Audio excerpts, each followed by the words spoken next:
You had friendships and conversations with a lot of the fascinating figures of the past 20, 30 years of the great intellectuals, one of which, perhaps one of the greats, is Christopher Hitchens. What have you learned from your conversation, your friendship? So there are a lot of views he held that I really did not agree with, but he was a remarkable person. That was a good line about North Korea. He was full of Yes. incredibly good lines. Well, one of the things I learned was you can't win a debate with Christopher Hitchens. Oh, yeah. One of the reasons you can't win is because he has this British baritone and this ready wit that because you can't triumph over laughter.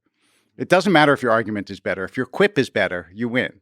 Yeah. And so I remember once we were arguing about free will, and he said, well, I choose to believe in it. And everybody laughed. And that was, despite the fact that that's not really an argument. Or like, I have free will because I don't have a choice. Or right, whatever. Exactly. And people should watch your conversation with him. It's great. I mean, it's a kind of David versus Goliath situation. And you're quite masterful at using charisma and sweet talking Christopher Hitchens.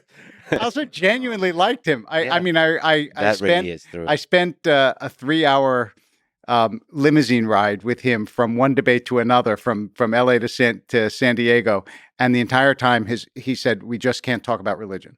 Yeah. So we talked about literature, and he gave me a long lecture about Scotch.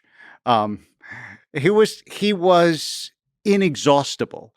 I mean, not only did he, I wrote a couple of obituaries about him, and one I began with the historian Keith Thomas said there are two ways of achieving immortality: by doing things worth remembering or saying things worth remembering. And by that standard, he did both.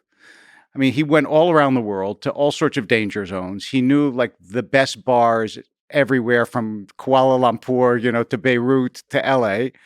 And he could drink all night and write a 2,000-word essay on the poetry of Yeats and go to sleep. I remember before one of our debates in Boston, he was at the bar and he said, come have a drink. And I said, I'm not going to have a drink before I go to debate with you. What, are you crazy? And he said, just have a beer. It's water. Yeah. So he was, he really was a constant, inexhaustible fountain of intrigue and interest. What kind of things, if you can remember, if you can mention, if you can admit, to have him enlightening you or helping you change your mind about something in this world? So I think... unrelated to Scotch. Yeah, unrelated to Scotch. He convinced me that the idea... I mean, I had my doubts about it and have my doubts about it, but he convinced me through many debates, and not only he, that the idea that religion makes people better is not ipso facto wrong, but it's a much, much more complicated argument than I wished it to be. So he is, however you conceive of the term beauty, he's one of the more beautiful humans. Yes. This weird little earth produced.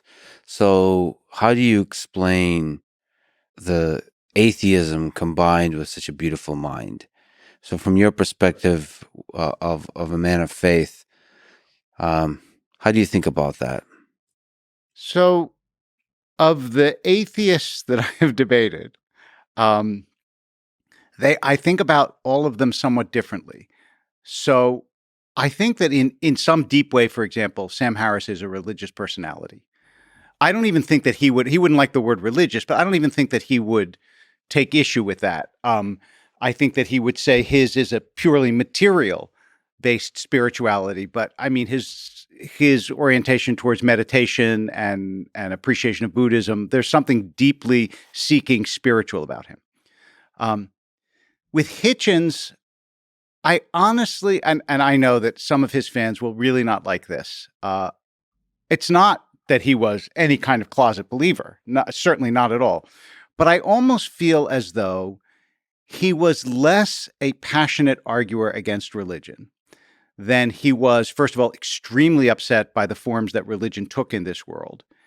And then once he trained his intellectual howitzers on a target, he had so much fun inventing new arguments and attacking it that I really believe he gets carried away sometimes by his own eloquence and intellectual range. So, for example, the idea that you would call a book that religion poisons everything. I think he did that deliberately, provocatively, so that he could defend a proposition that obviously is indefensible, that it poisons everything. So I don't know. I think he had tremendous joie de vivre. That's what sums him up. This guy loved life in all of its manifestations, and arguing against something that someone else believed was one of his greatest joys. Yeah, and of course the practical aspect of that, he just saw the powerful and he challenged them with humor and so on. Absolutely. And you could argue perhaps that humor is the highest form of what humanity can achieve. Like sometimes maybe us little humans take things a little too seriously. Then sometimes we need to just laugh at it all, laugh at ourselves, and that's probably the purest form of wisdom. Auden, the poet, said, "Among the people that I like or admire, I can find no common quality, but among those I love, I can. All of them make me laugh."